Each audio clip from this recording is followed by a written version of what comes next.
empezar, ¿no? Empezar a Lourdes, si os parece bien. Y Lourdes, para empezar con una primera reflexión, te queríamos saber tu opinión sobre los diferentes modelos de envejecimiento, ¿no? Si son modelos válidos para las personas mayores de hoy día y para las personas que nos vamos haciendo mayores, ¿no?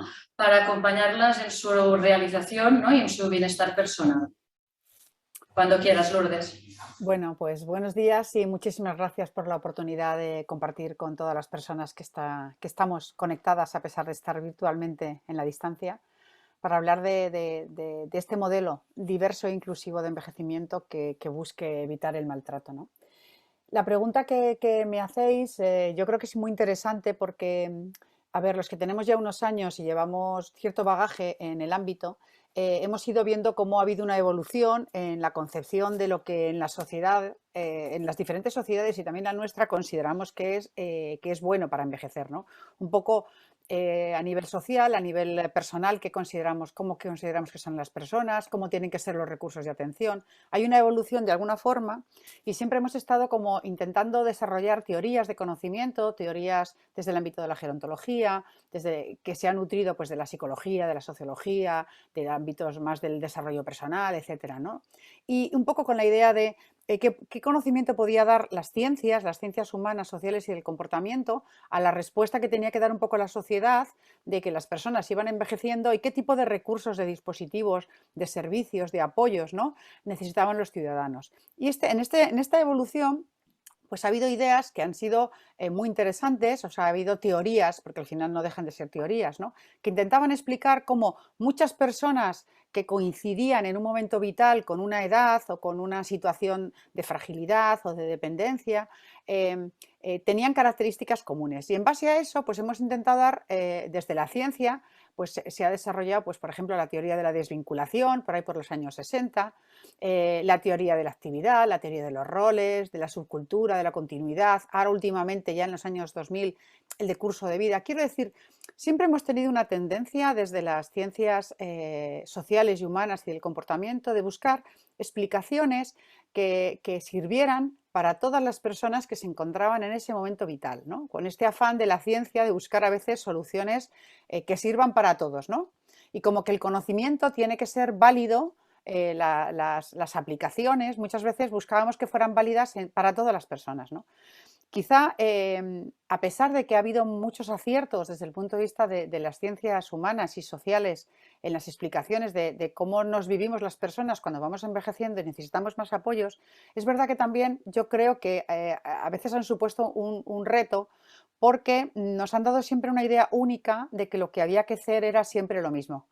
Y parecía que cuando te decían, ¿tú en qué trabajas? Decía, yo trabajo en el colectivo de las personas mayores, bueno, cuando no decían, o antiguamente, la tercera edad, los ancianos, etcétera, etcétera. Quiero decir que la idea del colectivo, como que tu perfil profesional era dar respuestas al colectivo. Una vez que eso hemos sido capaces de cuestionarnos que el conocimiento de las disciplinas nos dan muchas herramientas, muchas ideas, muchos instrumentos, por supuesto, de valoración y iniciativas de actuación, pero a veces los enfoques de lo que era conocimiento y de para qué tenía que ser ese conocimiento le faltaban otras patas, ¿no? Y una de esas patas, desde luego, es la ética, como ahora nos comentará Marige, ¿no? Em, También es verdad que además, en paralelo a toda esa teoría de conocimientos, han ido generando una serie de paradigmas que a nivel internacional nos han marcado muchísimo, ¿no? Porque en realidad no dejemos de recordar que lo que nosotros como Estado o incluso como comunidades autónomas hemos ido heredando una visión de lo que es bueno para las personas a medida que envejecen, de qué tipo de recursos o dispositivos hay que desarrollar y a partir de ahí, pues con qué perfil profesional y con qué tipo de desempeño tenemos que estar cada uno de los que estamos en todo ese gran puzzle, ¿no? Y entonces aquí ha habido muchos paradigmas. El paradigma del envejecimiento activo, saludable, productivo, satisfactorio. Bueno, tenemos ahí un montón de adjetivos, ¿no? Yo quiero rescatar la idea del envejecimiento activo, que para los que estábamos trabajando en el sector a primeros de los 2000 fue una revolución, que también tiene luces y sombras y que además yo creo que es muy interesante que sigamos contemplándolo como lo que nos puede aportar, también viendo cuáles son las limitaciones, ¿no? Respecto a las luces, el envejecimiento activo también bebía de un poco de las fuentes de la que se originaba de la teoría de la gerontología, de todas esas teorías explicativas, y de alguna forma pone unas hipótesis encima de la mesa, que yo creo que son hipótesis que los profesionales tenemos que tener, tenemos que contemplar, que no son las únicas, pero hay que tenerlas. Es decir, la hipótesis de si tengo salud, probablemente puedo tener mejores oportunidades de envejecer como quiero. Si me siento seguro o segura, desde una perspectiva de seguridad amplia, seguridad jurídica, seguridad emocional, seguridad psicológica, seguridad sanitaria, seguridad de cuidados, seguridad. Si tengo una vivencia de seguridad, seguramente tengo mejores oportunidades para envejecer bien. Si además tengo un rol, si puedo participar en mi comunidad, en mi entorno, en mi vida, pues voy a poder tener mejores oportunidades. Y si además puedo seguir aprendiendo, desarrollándome como persona, como ser humano, tanto cara a mí mismo como hacia los míos, como hacia mi entorno comunitario, pues seguramente voy a tener una mejor vida, un mejor envejecimiento, ¿no? Estas son un poco las hipótesis que nacen de la idea de envejecimiento activo y que yo creo que son valiosas, que de alguna forma propician que las personas tengamos una actitud activa o que nos permitan que podamos tener una actitud, si lo deseamos, activa sobre nuestra propia vida y no seamos solamente receptores pasivos de apoyos o cuidados, ¿no? De alguna forma que nos den las oportunidades para poder serlo. Todas estas ideas emanan de la idea del envejecimiento activo, que es muy interesante, pero es verdad que las sombras o las dificultades de aplicar el paradigma del envejecimiento activo a las personas en situación de dependencia, de fragilidad, con dependencia más física o con más deterioro cognitivo, ha sido un problema. Y de hecho, vamos, durante muchísimos años las administraciones tenían los departamentos separados, el envejecimiento activo por un lado y la dependencia por otro, como si algo que no rigiera, ¿no? Y también la idea de la vejez productiva, que parecía que las personas mayores que no hacían cosas, pues no tenían una vejez feliz, ¿no? También ha habido un poco este imperativo social y personal de tienes que hacer, porque parece que estar ocupado, que tienes que mantenerte súper estimulado y además, porque si no lo haces, vas a ser más dependiente, vas a perder capacidades y de alguna forma te responsabilizo a ti, te culpabilizo a ti de ese proceso de envejecimiento o de deterioro, ¿no? Entonces tienes que hacer muchas cosas, ¿no? Entonces está la presión social, ¿no? De tuya, que la que te impones tú, la que te imponen tus hijos, tus allegados, el personal, el equipo. Y de alguna forma también hay una especie como de imperativo en las políticas de lo terapéutico, ¿no? Tienes que estar constantemente luchando contra el hecho de envejecer o contra el hecho de que tu cuerpo biológicamente está programado para que tenga también un cierre y un final, ¿no? Y de alguna forma esa homogenización del mensaje, pues yo creo que de lo que hay que hacer y de que hay que hacer esto casi por un imperativo social, no solo por tu bien, sino por el bien de todos y, por ejemplo, por el bien de los profesionales, porque si no nos supone mucha más carga, claro, ha estado ahí. Y yo creo que es una de las grandes sombras que también ha lanzado esta idea del envejecimiento activo si no se mira, ¿no? El decenio del envejecimiento saludable que acabamos de iniciar, bueno, pues dice algunas ideas que yo sí compraría. Creo que le faltan cosas muy importantes que decir, pero bueno, dice algunas que yo me quedo. Dice cambiar nuestra forma de pensar, sentir y actuar con respecto a la edad y el envejecimiento. Bien, el titular lo compro. Ahora veremos qué sentido tiene eso. Y por otro lado, dicen, bueno, que se fomenten las capacidades de las personas, bueno, que se ofrezcan oportunidades para que las puedan mantener, favorecer, etcétera, ¿no? Y luego ofrecer una atención integrada y centrada en las personas, que también compro, ¿no? Desde ese punto de vista, en el evolutivo de los modelos de envejecimiento diversos e inclusivos que buscamos, yo creo que quizá la idea del modelo de calidad de vida que viene a decir que al final cada persona podía definir y es la máxima experta de sí mismo, del saber lo que necesito para tener una vida adecuada, yo creo que es clave, ¿no? Y de hecho, cuando Sanlok y Verdugo aparecen en el mundo académico en el 2002 con su visión de la calidad de vida mucho más subjetivizada e incluyendo los derechos de la persona, incluido la propia autodeterminación y la propia visión de uno mismo, yo creo que nos cambia mucho la idea en relación a ya no podemos seguir haciendo cosas que creamos que son buenas para todos, porque si son buenas para todos seguramente no serán buenas para nadie, ¿no? Y entonces a partir de ahí el desarrollo de las buenas prácticas en calidad de vida, en el modelo de derechos o la ACP, que es lo mismo que va evolucionando, pues un poco empieza a ponernos ejemplos de elementos esenciales como dignidad, derechos, participación activa, efectiva de la persona y por supuesto contar con sus valores y con lo que considera que es bueno para ella, ¿no? Y bueno, podríamos seguir hablando, pero digamos que hay como una pregunta base, que es decir, si los profesionales no sabemos qué es bueno para la persona, qué entiende que la persona es buena para su propia vida, pues no lo estamos haciendo bien, porque todas las teorías previas no valen si no sabemos aterrizarlo en cada una de las personas. Y por otra parte, por último, ya terminar, que los sistemas de organización, las normativas, las actividades, las estructuras, todas las técnicas, los protocolos, todo eso son medios, pero el fin nunca va a ser todo esto, ¿no? El fin es otra cosa, que es la persona, que es su desarrollo, que es darles esa oportunidad de vida buena, ¿no? Y con esto, como no quiero pasarme del tiempo, pues cerraría esta primera reflexión sobre cómo creo que los modelos han ido evolucionando y en qué momento nos encontramos ahora. Muchas gracias, Lourdes. No sé, Marije, después de las reflexiones de Lourdes, no sé si las podrías complementar con qué aportación, ¿no? Desde el mundo de la ética, desde el ámbito de la ética, podría aportar, ¿no? Para fomentar el buen trato, ¿no? Este sentirse bien tratados de las personas mayores. Bueno, yo creo que, bueno, primero daros las gracias por organizar la jornada.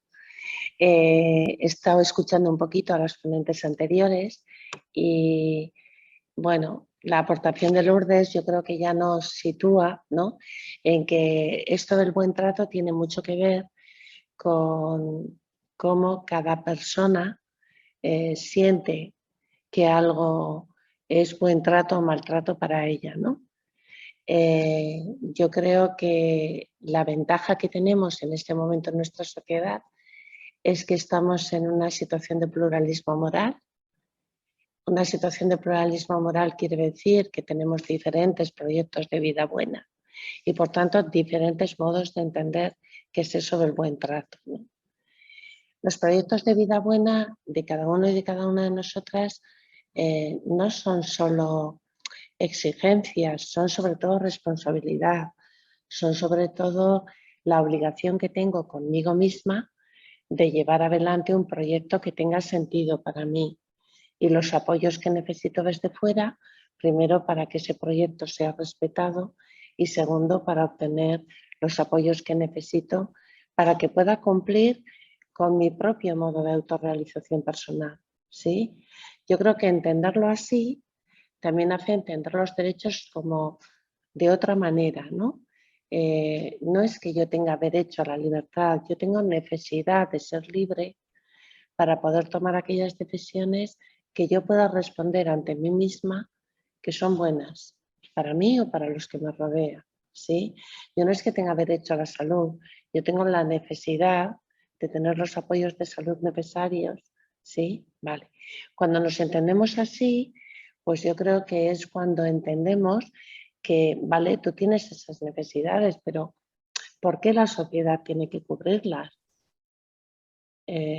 ¿Por qué, Marije, no? La sociedad tiene que tratarte bien, ¿no? Tiene que darte esos apoyos, ¿no?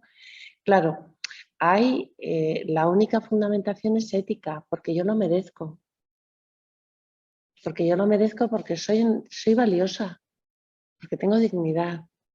No es porque tengo derecho, es porque lo merezco, ¿sí? Entender esto así supone, bueno, pues yo creo que a partir de ahí montar un buen sistema de derechos, ¿sí? Pero de derechos que serán gestionados por las personas de manera diferente en diferentes proyectos de vida, ¿sí? Y por tanto, está bien que ese reconocimiento de la igual dignidad sustente iguales derechos, pero también es necesario que esos derechos sean gestionados por las personas de manera que puedan responder ante ellas mismas: esto es bueno para mí, ¿sí? Bueno, yo creo que obviamente el maltrato es la falta de reconocimiento de esa dignidad. Tú no mereces ser bien tratada, porque no vales.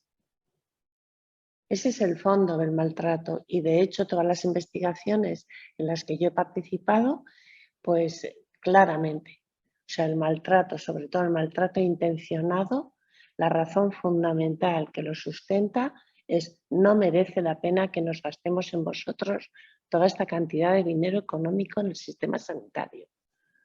No merece la pena. ¿Por qué no merece? Porque vosotros no lo merecéis, porque tenéis una demencia avanzada. ¿Sí? No merece la pena que planteamos accesibilidad universal para que la gente pueda llegar. Yo estoy ahora en el Palacio Euskalduna en otra jornada.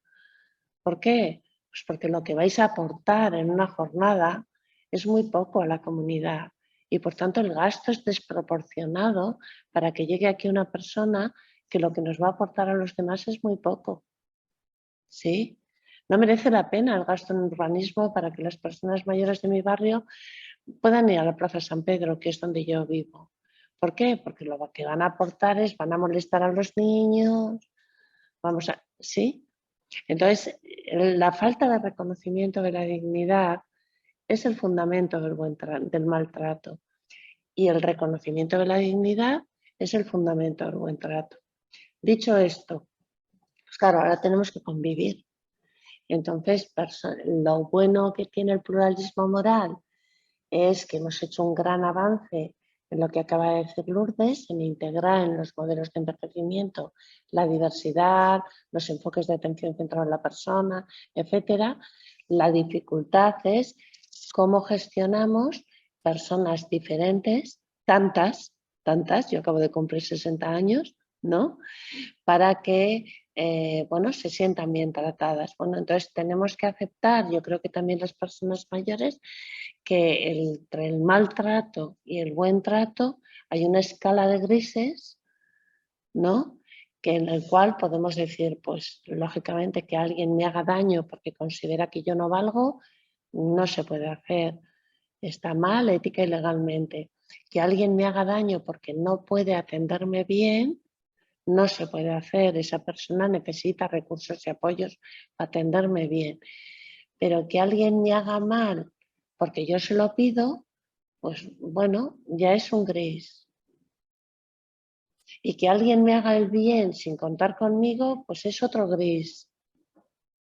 Y que alguien me haga el bien en contra de mi opinión, pues es otro gris. ¿Sí? Entonces yo creo que también tenemos como que ampliar, ¿no?, el concepto de buen trato, siendo conscientes de que entre el blanco y el negro pues hay muchos grises, ¿no? Obviamente esta jornada está destinada, y así han hablado las dos primeras ponentes, en quitar los negros, ¿sí? Y los grises oscuros, ¿vale? Y yo creo que eso bueno, es una exigencia básica de cualquier sociedad, ¿vale? Porque si no, pues hay una discriminación y lo que no se funciona es la justicia, con lo cual eso es una cuestión básica. Pero sí que es verdad que como las personas mayores somos diversas, pues en la complejidad de que cada uno y cada una podamos ser bien tratadas en función de nuestro proyecto de vida, recibir los apoyos, pues igual es un camino que tenemos que ir recorriendo juntos y juntas, también socialmente, porque venimos de modelos de envejecimiento que atendían a personas mayores con códigos morales únicos, que para todos ellos la salud era lo más importante. Es que para mí no lo es. ¿Sí? Que para todos ellos la vida era el valor más importante, pero es que para mí no lo es. ¿Sí? Que todos ellos les parecía fatal, pues no sé, que alguien les hiciera daño en su integridad física. Bueno, a mí no me parece del todo mal. ¿Sí? Si eso supone que alguien que yo quiero, pues, o alguien que a mí me importa, o supone dejarme sin algún recurso, porque por solidaridad hay otra persona que lo necesita más que yo, igual lo entendería. ¿Sí? Bueno, ¿Con esto qué quiero decir? Bueno, pues que lógicamente la ética lo que nos aporta es capacidad de reflexión, fundamentalmente, ¿no? Yo suelo decir que la ética lo que te aporta es la pregunta de ¿por qué haces eso? ¿Por qué? Responde. Capacidad de responsabilidad, ¿no? ¿Por qué? Responde. ¿Por qué haces eso? ¿No? Y yo creo que hay, bueno, pues lógicamente, pues nos vamos a tener que encontrar en algunas, bueno, pues en algunos acuerdos, ¿no? En algunos acuerdos. Pero sin olvidar que, bueno, pues que habrá personas que digan, mira, pues esto es un derecho para mí, pero no es una obligación, no lo quiero, no tiene sentido para mí. Porque este es un problema que tiene la dinámica de los derechos, ¿vale? Los derechos son derechos, pero no son obligaciones y los gestiono yo en función de un proyecto de vida, el mío, el que tiene sentido y significado para mí. Y yo creo que eso es importante, ¿no? Esto es lo que diría en este primer momento. Gracias. Gracias, Marife. Las reflexiones muy interesantes. Hay una pregunta que igual sí sería poderla responder ahora, que nos piden cómo incluir las diferencias culturales en esta atención personalizada en el marco del buen trato, ¿no? Como el pluralismo moral, las creencias, grupos distintos, atención a esta diversidad. No sé si os parece bien contestarla ahora y luego vamos siguiendo. Bueno, yo creo que primero entendiéndolas, escuchándolas, eso primero, porque yo creo que, bueno, hay veces que tenemos una seria dificultad, yo la tengo, para poder comprender desde otra cultura diferente qué valores hay, porque hay cosas que para mí, desde mi cultura, son disvalores. O sea, yo que una mujer vaya totalmente cubierta de arriba abajo, para mí es un disvalor, ¿me explico? O sea, es algo que atenta contra mi manera de entender mi presencia en la comunidad.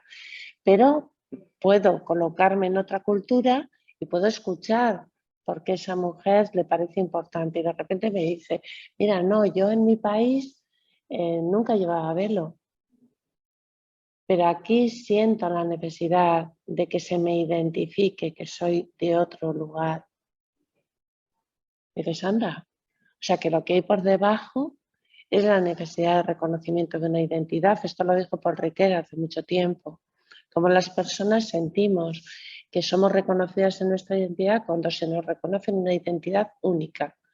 Y hay personas que, bueno, pues tienen dificultades para ser reconocidas en una identidad diferente, única, ¿no? Bueno, pongo este ejemplo para decir que lo primero escuchándolas, ¿vale? Segundo, una vez que lo hemos escuchado, vamos a ver hasta dónde podemos, con los recursos que tenemos, llegar a aquello que para ti es una necesidad. ¿Hasta dónde? Con los que tenemos. Los recursos siempre son limitados, pero lo que no vale es decir, no, eso no, no, eso también. Ahora vamos a ver cómo distribuimos los recursos, ¿vale? Vamos a ver cómo lo hacemos, ¿no? Yo siempre suelo decir, vale, tenemos que ir a Gerona, ¿no? Yo estoy ahora en Bilbao, pues supone que tengo que ir a Figueras. Bueno, tengo la gasolina que tengo, pero puedo ir en dirección Figueras o ir en dirección Andalucía, ¿sí? Entonces, querer hacerlo. O sea, primero escucharlo y después querer hacerlo, porque a veces no lo queremos hacer, ¿sí? Y luego, una vez que lo quiero hacer, distribuir los recursos en justicia.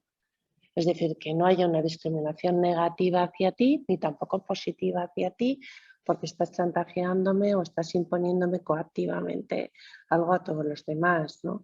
¿Vale? Y entonces, en ese momento sí que empezamos a hablar de justicia, pero primero hay que entenderlo.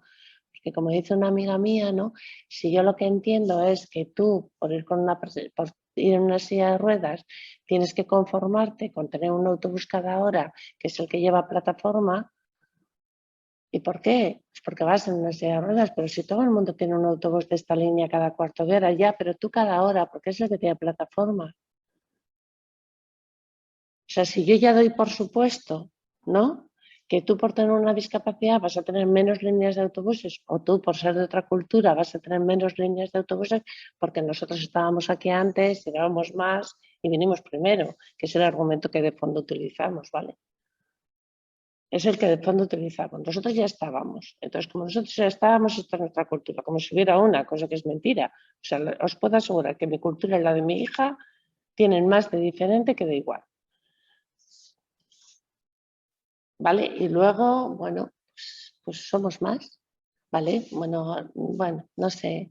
Es un tema difícil, pero yo creo que la disposición es muy importante en el tema de querer entender y de no dar por supuesto que determinados modos de vida en sí son malos. No, no son malos en sí. Bueno, ¿Quieres comentar algo, Lourdes? Al respecto. Seguimos. Bueno, ¿no? Ya estáis dando muchas... Perdón. ¿Se me oye? No, era a mí. Perdona, Lourdes. Quería decir que no, que me ha parecido magnífica las sabias palabras de Marije. Y nos van acostando, ¿no? a esta complejidad, ¿no? De modos de vida, ¿no? de proyectos de vida personales, ¿no? De este reto que tenemos delante. Y delante de este reto del buen trato, Marije, las organizaciones, las políticas, también cómo pueden incidir, ¿no? En este acompañamiento, en este buen trato. Bueno, yo sí que creo que ya habéis dicho muchísimas cosas las ponentes anteriores, ¿no? No quiero repetirme, ¿no? Todo lo que ellas ya han hablado de derechos, de discriminación por edad, no me repito, porque yo creo que el marco lo han puesto las ponentes anteriores en todo lo que tiene que ver con el ámbito político, ¿no? Quizás sí que es verdad que yo añadiría que igual sí que nos toca un poco desnaturalizar algo que está terriblemente naturalizado, ¿no? Y que yo creo que de fondo, si no lo cambiamos, va a ser difícil avanzar en el buen trato. Una es esta especie de naturalización de género de que las mujeres cuidamos mejor, ¿sí? Entonces, bueno, pues esta naturalización de género, pues lógicamente genera problemas importantes, entre otras cosas que los sueldos de las personas que cuidan son una porquería. ¿Por qué? Porque siempre lo hemos hecho las mujeres, ¿vale? O sea, porque las cosas que se hacían en el ámbito privado que hacíamos las mujeres, pues nunca se han pagado. Y entonces, aunque ahora se hagan en el ámbito público, como lo siguen haciendo mujeres, pues siguen teniendo unos sueldos que son una porquería, ¿vale? Entonces, yo creo que esa es una cuestión que está de fondo y que tiene que ver con lo macro, ¿vale? Tiene que ver con las políticas claramente con enfoque de género en temas de cuidado a personas mayores y en temas de envejecimiento, ¿vale? Y luego yo creo que también esta naturalización que tenemos entre lo privado y lo público, ¿no? Es como, o sea, la sociedad, ¿cómo se va a ocupar del cuidado? Como mucho dará apoyos, ¿no? Pero esta especie que tenemos incluso en ámbitos residenciales, ¿no? De decir a las familias, bueno, es que es tu padre, ¿no? En el hospital, es que te lo tienes que llevar, ¿no? Que es tu, ¿no? Bueno, vamos a pensarlo un poco, ¿no? O sea, tenemos un sistema de cuidados que al final recae sobre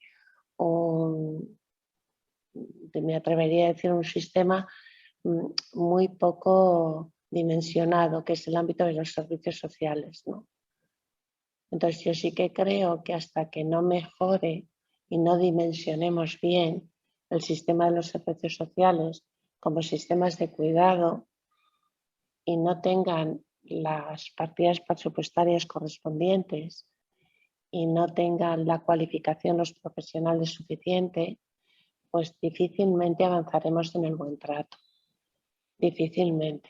O sea, hay cuestiones que no son de que yo no quiero cuidarte bien, sino de que yo no puedo cuidarte bien, ¿sí?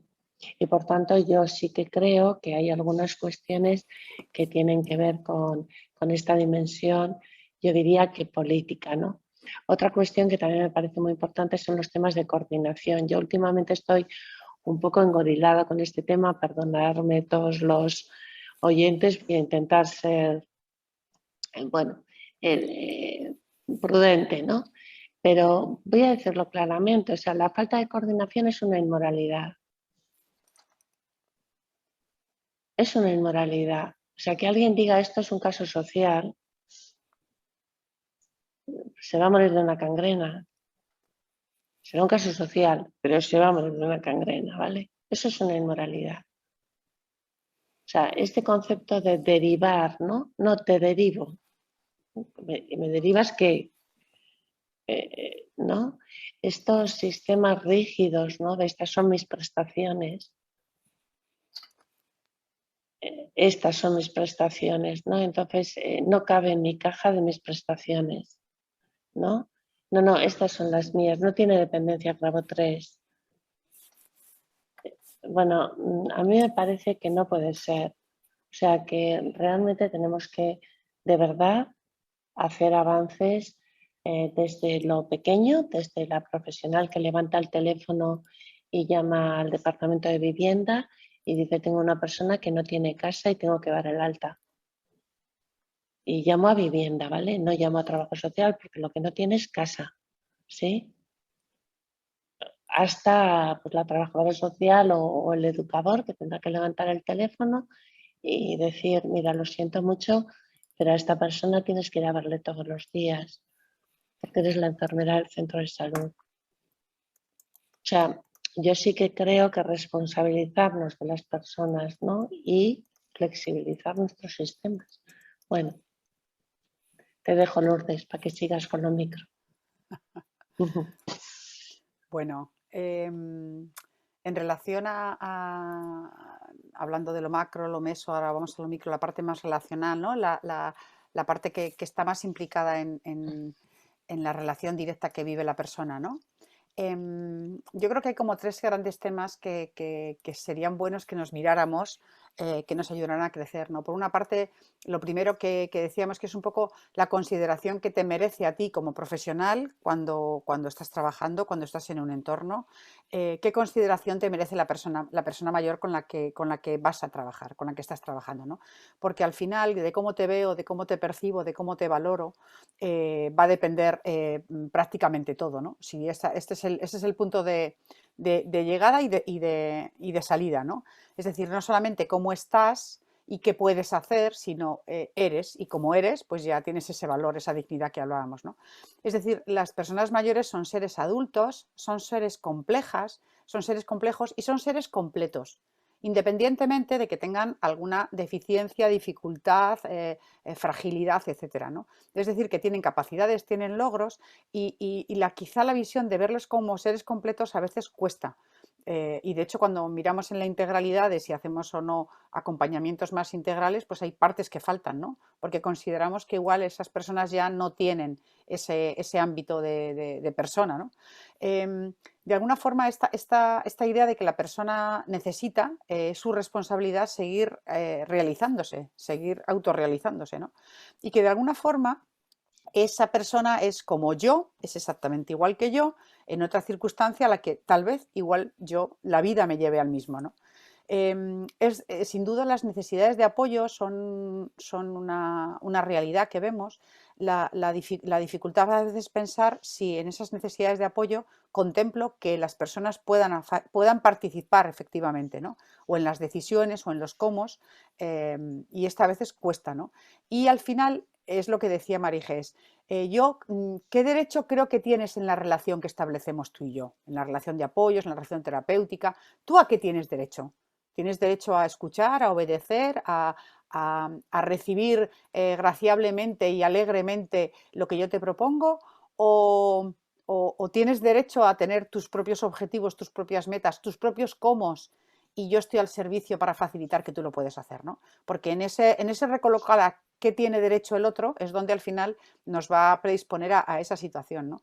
En realidad muchas veces a mí me cuesta que las personas, nos cuesta ver que la otra persona con la que estamos trabajando tiene pérdidas de recursos, de oportunidades de libertad, tiene pérdidas para hacer escuchar su voz, sus deseos, tiene pérdida de sentido, tiene pérdida de control, igual ya no se siente siquiera valiosa por cómo ha sido tratado y ha aprendido a sentirse no valioso, ¿no? Es decir, yo creo que esta vivencia de las personas es clave para empezar a pensar en cómo trabajamos en lo micro, ¿no?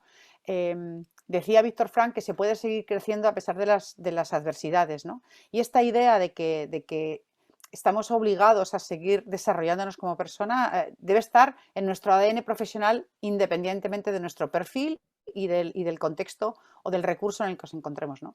Por otra parte, hay una segunda parte que a mí me parece importante que pensemos, es la naturaleza del encuentro, la naturaleza de la relación, la naturaleza del acompañamiento que estamos haciendo, ¿no? Es decir, cómo lo vivimos, ¿no? Entonces yo creo que aquí están las mezclas entre el conocimiento científico, lo que las disciplinas nos han ido enseñando y que hay muchísimo, y también esta perspectiva ética, ¿no? que se enlazan conjuntamente, junto con la visión de cada una de las personas con las que trabajamos. Entonces, está claro que el acompañamiento tiene que entenderse como un proceso, que es un proceso de tú a tú, de persona a persona, porque a veces las intervenciones se han pensado siempre muy colectivistas, ¿no? Muy... y yo creo que hay que volver a recuperar esta idea de la individualidad, de la relación de persona a persona, que se basa en la presencia, es decir, que tiene que ser continua, que tiene que ser progresiva, que tiene que ser estable. Por eso también los sistemas de organización tienen que permitirnos ese acompañamiento con cierta continuidad a las personas. No podemos hacer saltar a las personas porque eso genera mucha inseguridad y seguramente no va a hacer que ese acompañamiento sea correcto, ¿no? El acompañamiento es ir al lado de la persona, digamos, entendiendo que tiene que haber una simetría entre lo que... porque como valemos lo mismo, como hay una simetría moral, como ella no es menos que yo, ni yo tengo más conocimiento y más derecho a imponer mis criterios, pues ese acompañamiento tiene que ir muy acompasado, ¿no? Y no puede haber estas diferencias, que es lo que nos han enseñado en los sistemas de trabajo, de apoyo o más bien de cuidados, ¿no? Siempre muy desiguales, ¿no? Y también yo creo que es importante que el acompañamiento, para mí, yo siempre pienso, bueno, hoy he conseguido disminuir algún dolor, algún sufrimiento, alguna angustia, he conseguido facilitar algo para la persona, para que la persona tome algo que le es propio y lo pueda vivir, ¿no? O sea, un acompañamiento también con resultados, ¿no? Con resultados para la persona, ¿no? No resultados para mí, desde mi perspectiva, sino para ella, ¿no? De alguna forma, el cómo, también tenemos ya mucha información de cosas que son valiosas, ¿no?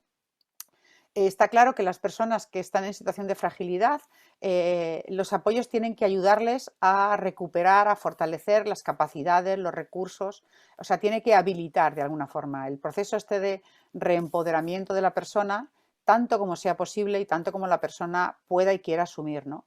De alguna forma hay elementos como protectores, ¿no?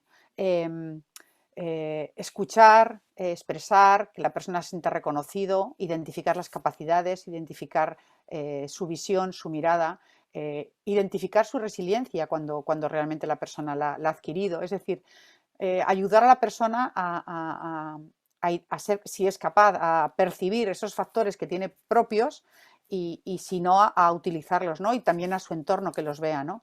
Y desde una comprensión que está muy basada pues, en todo lo que sabemos, ¿no? La empatía, la idea de la compasión, etcétera, ¿no? El encuentro, decía Fernando Fantova, cuando habla él de los bienes relacionales, ¿no? Esta forma tan bonita que tiene él de decirlo, ¿no? Hablando de la importancia del encuentro en ese momento, ¿no? No tanto de yo conecto contigo para que me sea más fácil ayudarte a comer, para que sea más fácil conseguir mis objetivos de que estés limpia o aseada. Es decir, yo utilizo la relación como un medio para conseguir algo, ¿no? Cuando en realidad la relación es el fin en sí mismo, ¿no? Y quizá esto es una cosa que los profesionales no tenemos muchas veces en el ADN, ¿no? La idea también de que en las relaciones, en el vínculo con la otra persona, aprendemos los dos. Y quizá esto a mí siempre me hace pensar el por qué trabajo en esto, ¿no?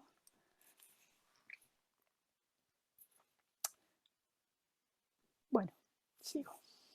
Gracias, María. No sé si quieres ahora de lo que ibas. Muchas gracias, Lourdes. No, quería contar un ejemplo, pero he decidido no contarlo. Bueno, porque si quieres... creo que no podría. Vale.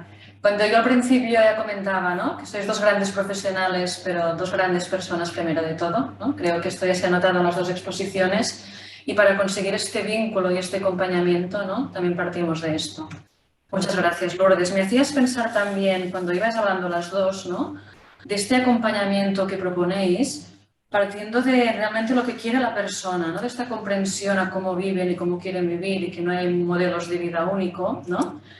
Y ante la complejidad de situaciones de maltrato que a veces nos encontramos con madres, ¿no?, que son maltratadas por un hijo, ¿no?, o que no hay unos buenos cuidados por parte de un hijo, ¿no?, la aproximación que requiere, ¿no?, de este acompañamiento, de este respeto, de este comprender, ¿no?, porque si nos ponemos en su hogar, ¿no?, que a veces los profesionales queríamos soluciones muy blancas y negras, ¿no?, pero que hay muchos grises, ¿no?, y que parten por este valor de minimizar el sufrimiento que decías, Lourdes, ¿no? A veces no son grandes objetivos de golpe, sino esto poco a poco, ¿no? A ver si podíais un poco seguir un poco en esta línea, Marije, si quieres, y luego Lourdes. Sí. Bueno, yo tengo la impresión de que, bueno, es muy diferente y yo creo que tenemos que caer en la cuenta lo que requiere en un momento determinado para una persona mayor un cuidado puntual, un cuidado concreto, un cuidado, bueno, pues está una persona mayor ingresada en un hospital o necesita un cuidado concreto, vale, de lo que es un cuidado prolongado de larga duración, ¿no? Es verdad que para los cuidados prolongados de larga duración, pues realmente a veces las personas no tenemos, no sabemos, no podemos, ¿sí? Pero no siempre somos capaces de decir no sé, no puedo, ¿sí? Y a veces, bueno, pues tenemos que ser capaces, o así yo me lo planteo, de darnos cuenta de qué factores de riesgo existen y para eso hay herramientas, ¿no?, validadas, de que esta situación, si se prolonga mucho en el tiempo, va a terminar generando una situación de malos tratos, aunque no sea intencionada. Va a terminar así, ¿no?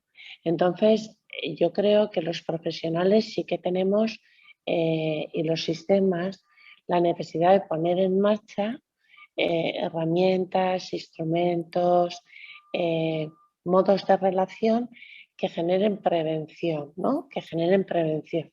Esto me parece muy importante porque al menos en el trabajo que hemos hecho en la Comunidad Autónoma del País Vasco, donde, bueno, pues en los últimos datos antes de la pandemia rondábamos el 3,8 más o menos de situaciones de maltrato grave o muy grave, casi el 90%, el 87% de esos casos eran no intencionados.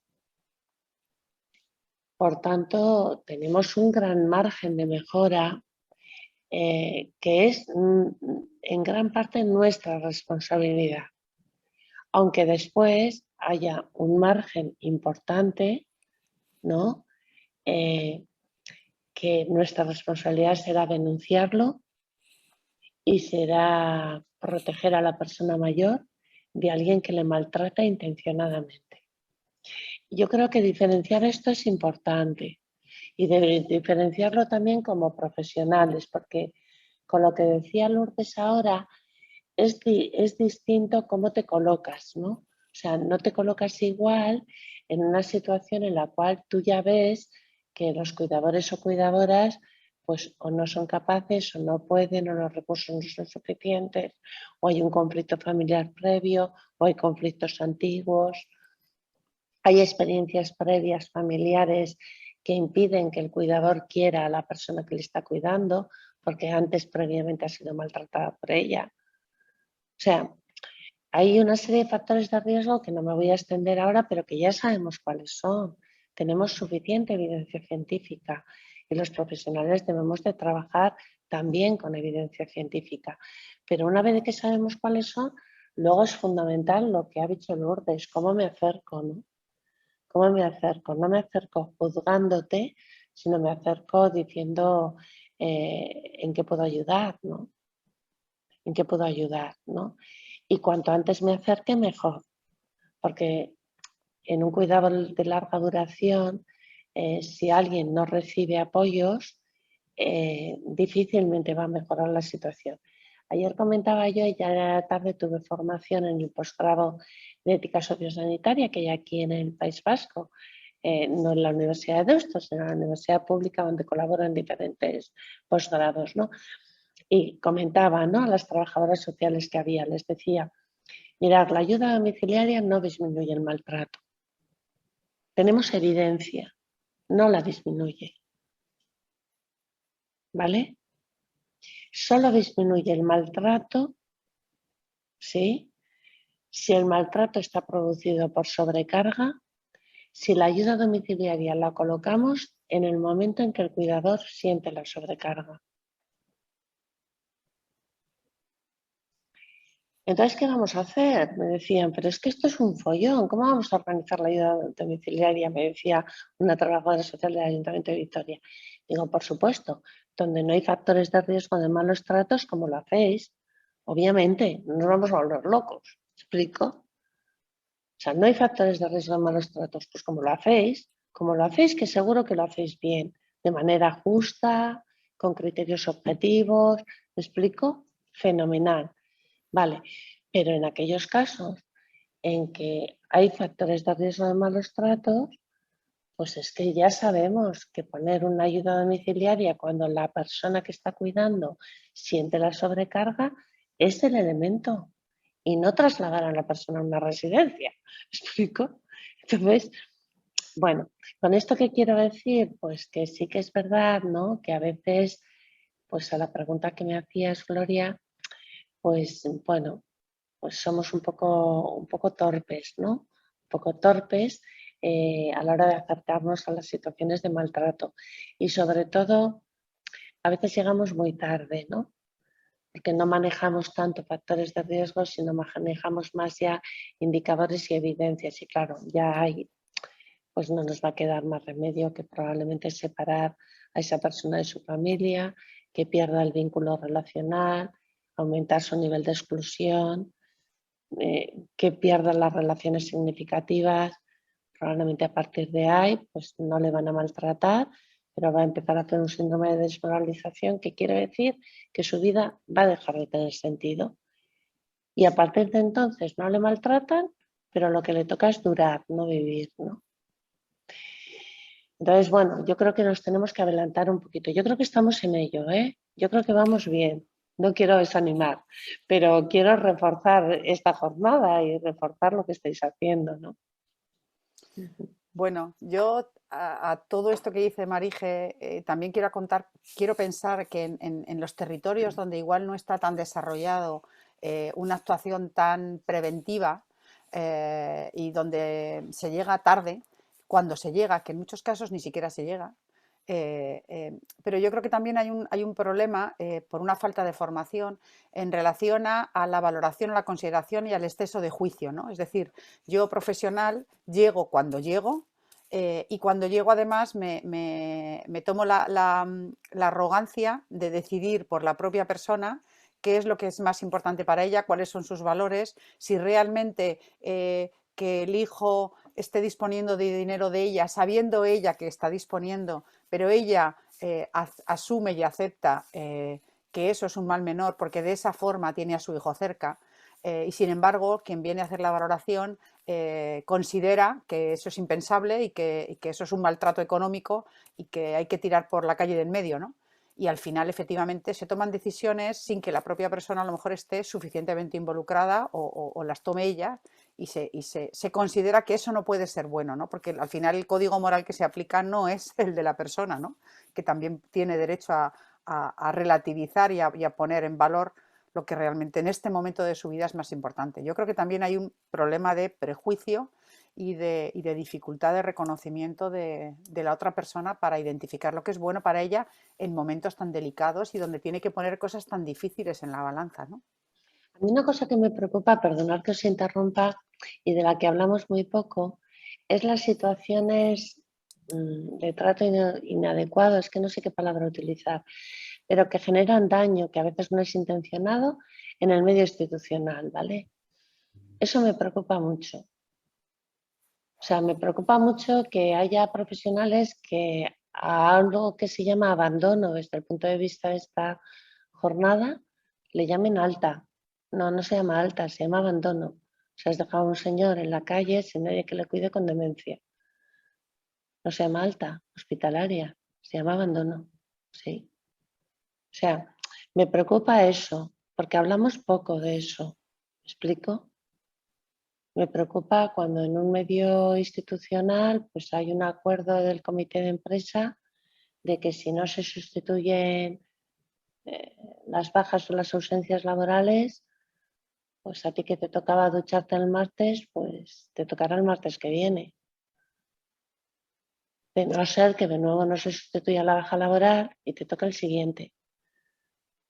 Me preocupa eso, es decir, que el modo de organización sea un modo de organización tan estanco y tan poco flexible que cuando, por supuesto, todos los profesionales tenemos derecho a baja, yo también, sí, pero que el modo de gestión de eso sea tan poco flexible por parte de la organización y además en acuerdo con los representantes de los trabajadores, eh, que termine generando daño. ¿Me explico? O sea, esta naturalización de los modos de funcionamiento en las instituciones sociales y sanitarias, sean especializadas, sean comunitarias, esta naturalización de es que no puedo hacer más. ¿Cómo que no puedes hacer más? Pues vete a fiscalía. O sea, ¿me explico? Esta naturalización del maltrato cuando algo se da fuera de lo que yo hago, del procedimiento, del protocolo, pues no sé, me preocupa mucho porque creo que va aumentando. Lo digo sinceramente, no tengo datos, ¿eh? No tengo datos, o sea que hablo un poco así a la ventolera, igual me estoy equivocando, pero sí que creo que la rigidez en nuestros protocolos, en nuestros procedimientos, no favorece el buen trato. Creo que no lo favorece. Creo que la flexibilidad y el decir, bueno, pues vamos a ver en este hospital si podemos tener un hospital de día donde alguien se pueda quedar hasta que encontremos un lugar donde esta persona pueda ir, ¿no? O yo qué sé, o en este centro. Bueno, no me enrollo, pero me preocupa porque veo cada vez mayor rigidez. Estas son mis funciones, ¿no? Este es el protocolo, ¿no? Esta es la valoración. Estos son los criterios de la lista de espera, ¿no? Y además se hace en nombre de la justicia, que es lo que más nerviosa me pone. Digo, pero ¿cómo en nombre de la justicia estás discriminando a alguien? No, o sea, la Convención de Derechos de Personas con Discapacidad dice que esa persona tiene que tener las mismas oportunidades que otro. Esa es la justicia, no que tienes que hacer lo mismo. Nadie entiende la justicia como hacer lo mismo, sino tener las mismas oportunidades. Bueno, no sé. Estoy un poco preocupada con este tema últimamente, ¿cómo veis?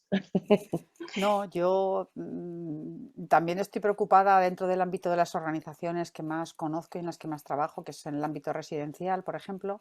Yo también, o sea, el efecto de la pandemia, por ejemplo, y el aumento de la utilización de las contenciones allí en los lugares donde ya se habían desterrado o donde todavía se estaban intentando quitar, el aumento de las contenciones mecánicas y farmacológicas ha sido una realidad y todas las Total. consecuencias en la integridad física y psicológica de las personas, ¿no?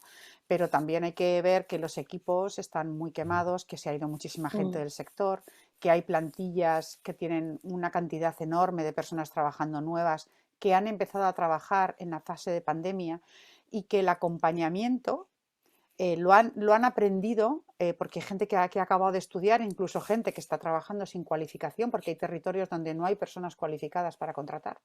La forma de vincularse, la forma de relacionarse, la forma de tal, es desde la prevención, la de la distancia, la del EPI, la de que eso sea lo normal, como que no haya familias, o que no haya referentes afectivos, o que no haya actividades comunitarias, o que no haya encuentro entre las personas, porque todo eso la pandemia nos ha puesto. Entonces, hay personas que están entendiendo, que están desarrollando su rol profesional en este escenario de como si fuera esto la normalidad, ¿no?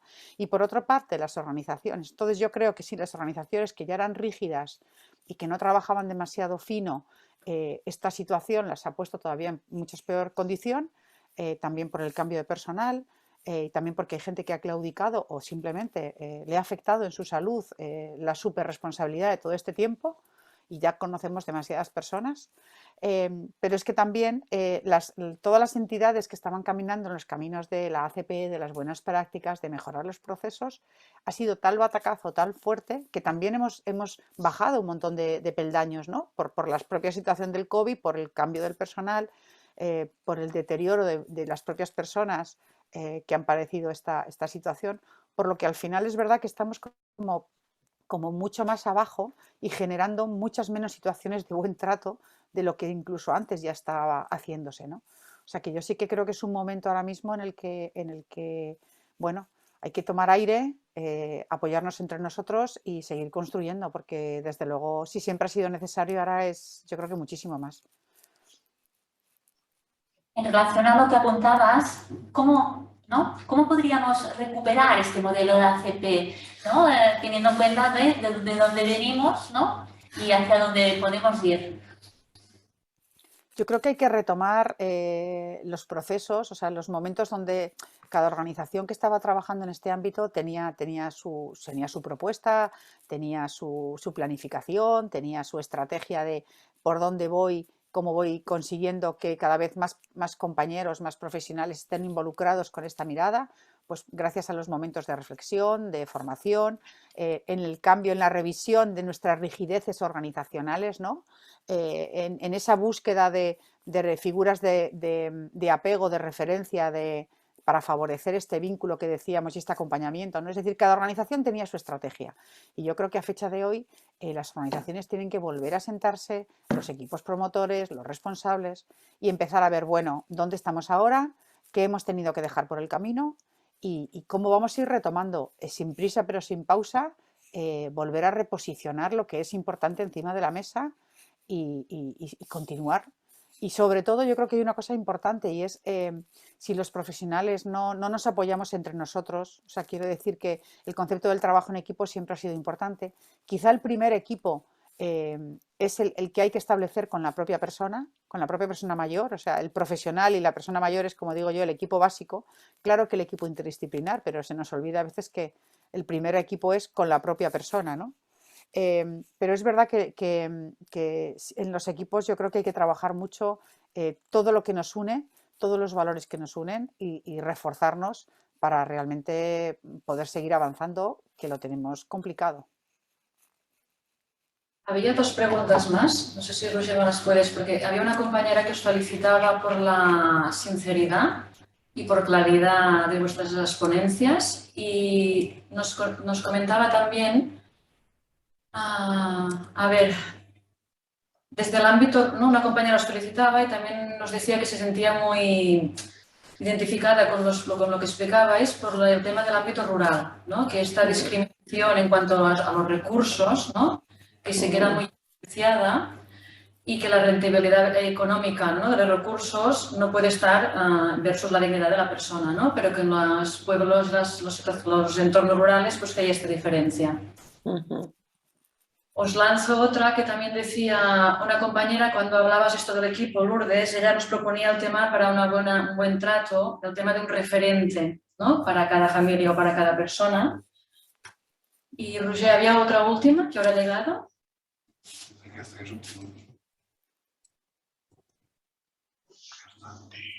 Veo yo una aquí que dice, entiendo que en catalán, pero más o menos entiendo la diferencia o las dificultades de coordinación a veces entre salud mental y lo social, si es social, ¿no?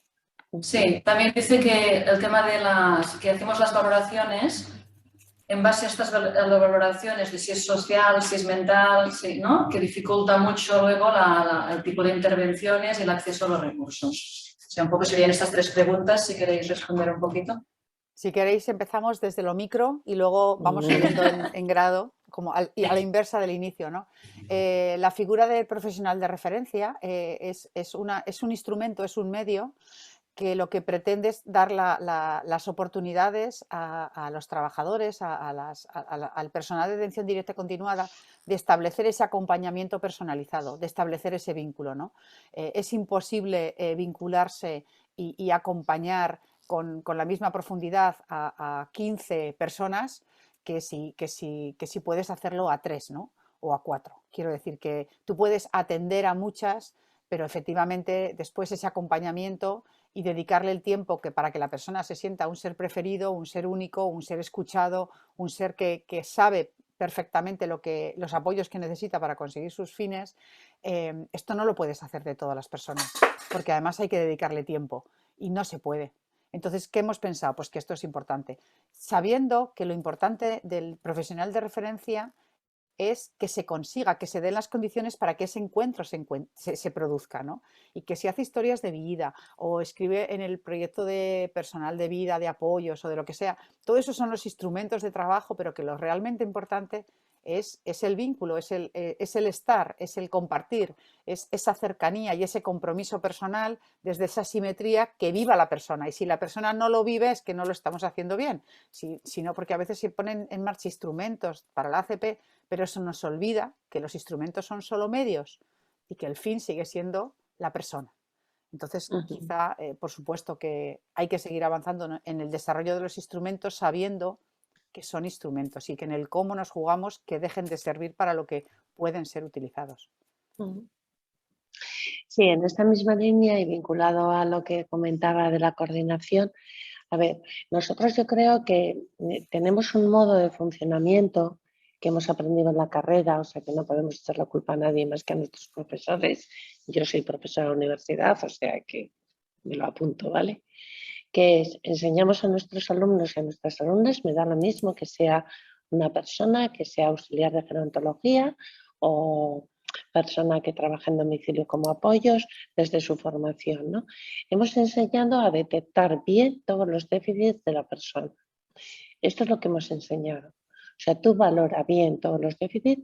Ahora tenemos sistemas de valoración cada vez más, bueno, más elaborados, más sofisticados. Vale, valora bien todos los déficits. Después de valorar todos los déficits, de ahí sacas las tareas. ¿Sí? Entonces, tiene este déficit, parece que tiene, pues no sé, un cuadro depresivo, saca la tarea, Marije, ¿no? Yo soy psicóloga. Vale, entonces, ¿la tarea cuál es? Vale, esta, ¿sí? Entonces, como dice Lourdes, yo pienso que haciendo la tarea, ya está. Y entonces, ¿qué hago? Me desconecto de la persona. Me vinculo a la tarea, no a la persona. Lamentablemente, en el medio en que estamos, todos los que me estáis oyendo y las personas que nos vemos, las tareas son tantas, cada día más. Porque cada vez tenemos más sistemas más sofisticados para pillar los déficits, ¿sí? Vale, entonces, tenemos que tener cuidado con este modo, ¿sí? Porque este modo de trabajo pues nos lleva a, bueno, pues a una situación insostenible para nosotros y a una desconexión de la responsabilidad ética. Yo me dedico a la ética de las personas, ¿no? Yo creo que esto es importante. Y esto es lo que nos lleva también a decir, no, este es de salud mental o no, este es de servicios sociales, ¿sí? ¿Por qué? Porque no entra dentro de mis tareas, ¿sí? Entonces tengo un sistema de valoración que capta una serie de cosas, pero estas cosas no forman parte de mis tareas. Como no forman parte de mis tareas, tiene que ir a otro sitio, ¿no? Entonces yo sí que creo que unido a la figura del profesional de referencia, entendida como profesional del bienestar de una persona, es necesario desarrollar la figura de coordinador de caso para las que trabajáis en el ámbito comunitario. Totalmente necesario. Porque si no las personas se nos caen y se hacen daño, y eso es lo que llamamos maltrato, en el cacho que queda entre uno y otro. Entre las tareas que yo asumo en mi cartera de prestaciones y las que tú asumes en tu cartera de prestaciones, ¿sí? Y ese agujero o esa falta de coordinación, a veces no hay agujero, hay solapamiento, y el solapamiento genera también daño, ¿no? Entonces, bueno, yo creo que ahí hay una parte que la figura de coordinadora, digo coordinadora porque mayoritariamente yo entiendo que la figura en el ámbito comunitario debería ser la trabajadora social, que mayoritariamente sois mujeres, ¿no? Por eso digo coordinadora. Pues creo que es fundamental, porque si no va a ser muy difícil de avanzar. Y por eso entiendo que la figura de profesional de referencia en ámbitos más privados y la figura de coordinador de caso en ámbitos más comunitarios son figuras que tenemos que desarrollar, capacitar, también capacitar para la relación, no solo con habilidades de comunicación, también con virtudes, con competencias éticas, ¿no? Bueno, parece que eso puede ayudar a que el buen trato, bueno, aumente, ¿no? Yo creo que como tenemos tantas tareas, tenemos tantas personas a cargo en las organizaciones, en los equipos, en las coberturas, ¿no? Yo creo que una responsabilidad de los profesionales también es la priorización y es la selección o la identificación, en primer lugar, con preferencia de aquellas personas más frágiles, con más sufrimiento, más vulnerables, con menos recursos. Quiero decir que al final no vale estar trabajando con un cupo o con un grupo o con lo que te toca e ir un poco que la situación nos vaya viniendo, ¿no? Sino que este abordaje preventivo tiene que ir de la mano o es el resultado de saber identificar las situaciones de fragilidad, de riesgo de las personas, estén en entorno rural, comunitario o estén viviendo en una residencia, y realmente ahí es donde deberíamos poner el foco y no dejar que se nos escape por esos huecos de la descoordinación o simplemente de la no gestión de caso o del no vínculo, ¿no? Yo creo que tenemos que tener criterio ahí los profesionales y no dejar que lo urgente nos coma, sino también ser proactivos buscando las personas que están más en riesgo para acercarnos, ¿no? Para estar cerca. He de decir, de todas formas, no sé, ¿no? Porque me parece justo decirlo, que por lo menos en la investigación que yo he hecho, en el ámbito rural, los niveles de malos tratos son menores que en el ámbito urbano. Probablemente con menos recursos y probablemente porque el vínculo es más fuerte y por tanto la responsabilidad comunitaria entre las personas que allí viven es mayor y la responsabilidad de los profesionales que están en el ámbito rural es mayor. O sea, se sienten más vinculados a las personas que atienden, ¿no?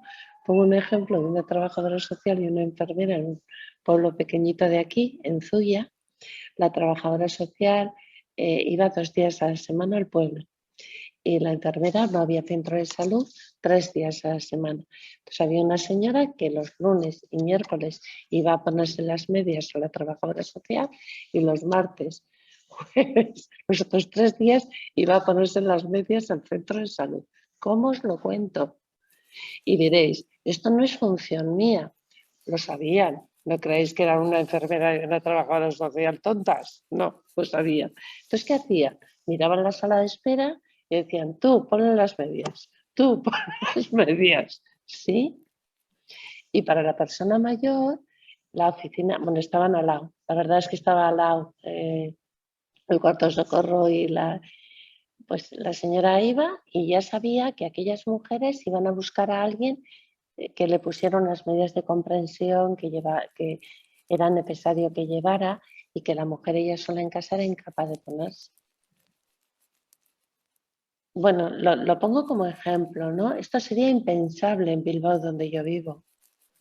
Impensable, ni en el centro de salud, ni en el servicio social.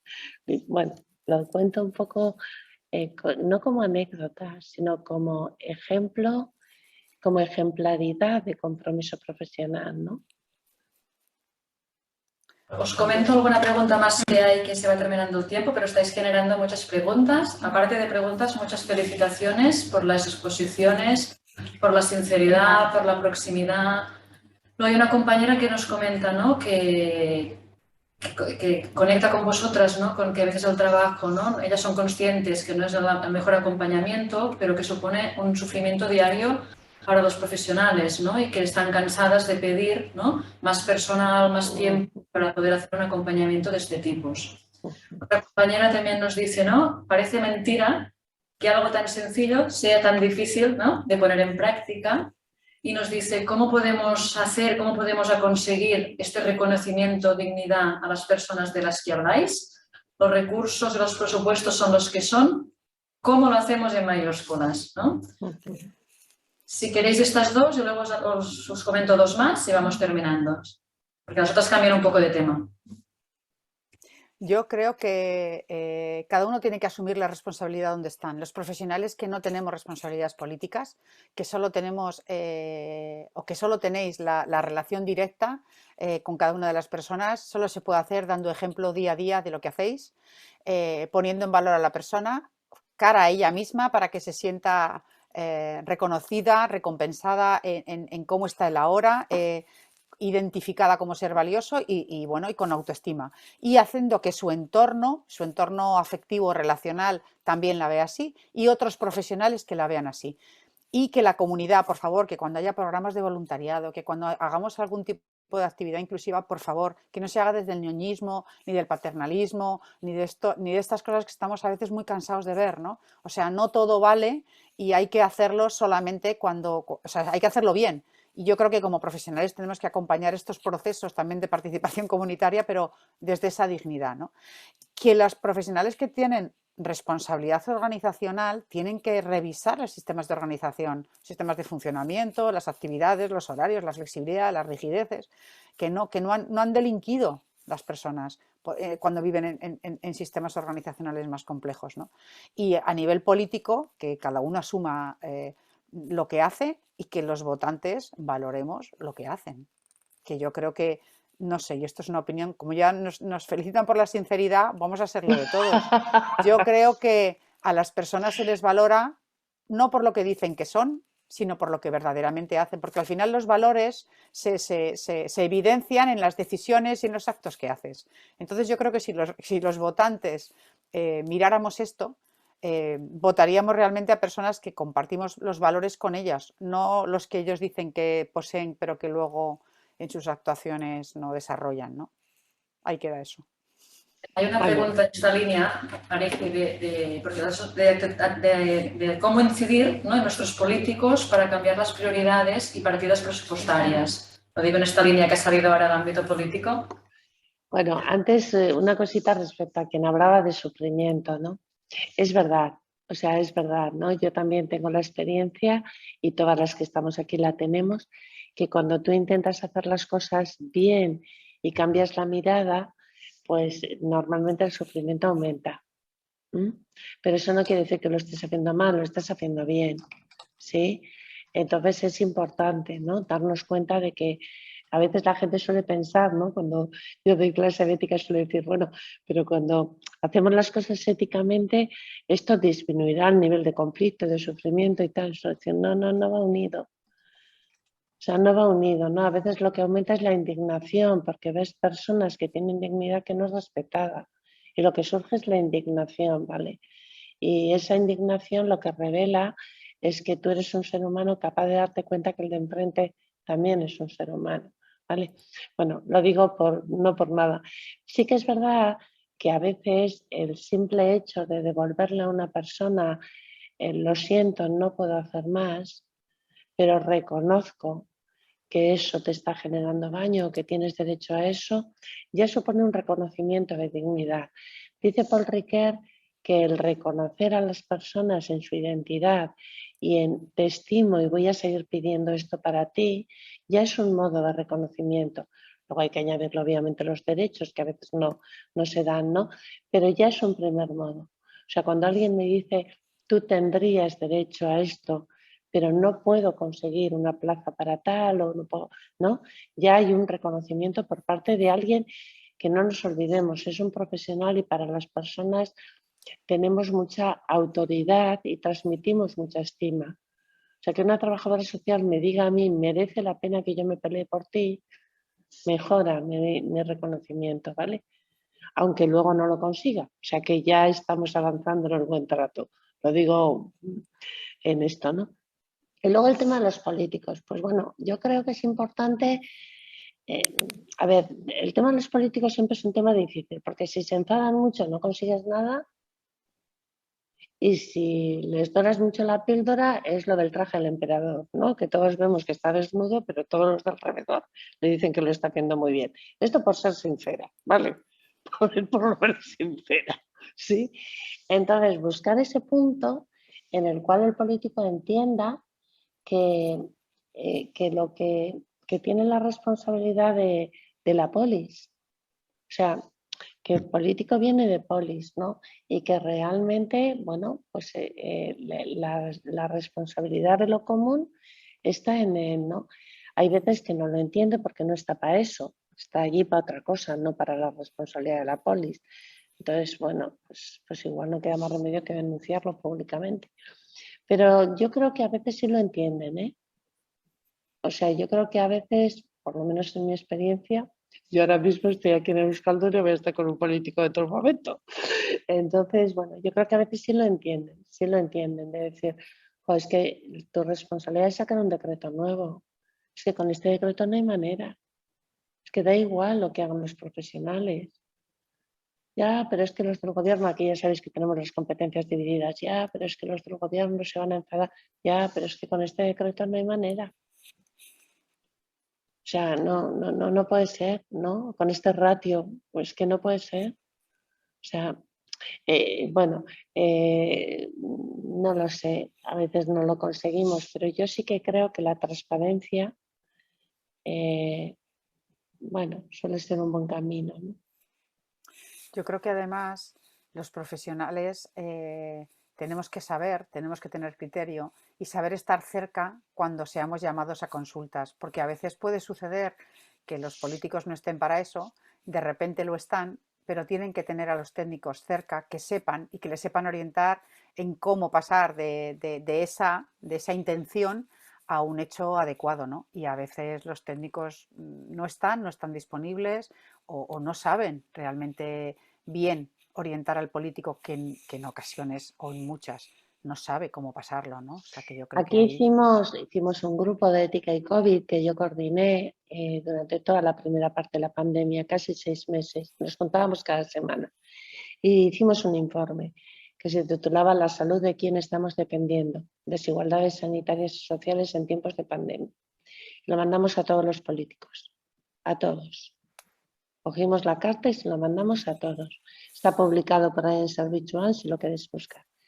Y bueno, pues he de decir que lo mandamos a las 3 de la tarde y a las 6 la consejera de salud que había en ese momento nos llamó a las 6 de la tarde. Entonces fuimos a la Consejería de Salud, bueno, otra compañera y yo, y nos decía la consejera de ese momento, que no es la que está ahora, dice, pero ¿por qué nadie me ha dicho esto hasta ahora? Pero llevamos 8 meses de pandemia, ¿por qué nadie me ha dicho esto? Y yo le dije, no voy a decir su nombre, pero bueno, es un cargo público en aquel momento, le dije, ¿a quién tienes en el comité de expertos? Microbiólogos, ya.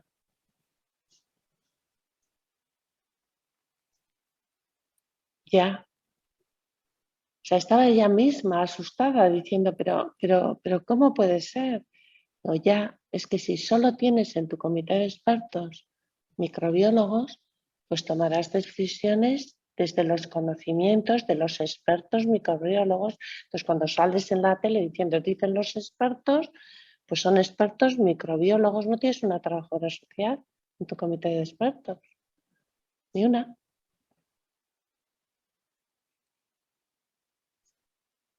Te está muriendo la gente, ¿no? O sea, lo que quiero decir con esto es que a veces también los políticos, no quiero defenderlos ni defenestrarlos, simplemente decir que a veces tampoco llega a la realidad, ¿no? Bueno, este ejemplo es reciente mío, ¿no?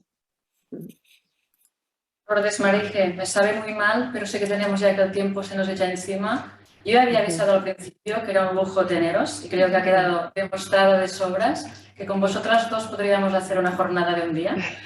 Porque nos ha quedado muy corto, o sea que ya os esperamos el próximo año que volvamos a repetir, a volverlos a invitar, porque se aprende muchísimo con vosotras. ¿Ha quedado alguna pregunta al aire? ¿Alguna crítica a la ley de dependencia o diciendo un componente muy asistencial y no tanto de fomento de la autonomía?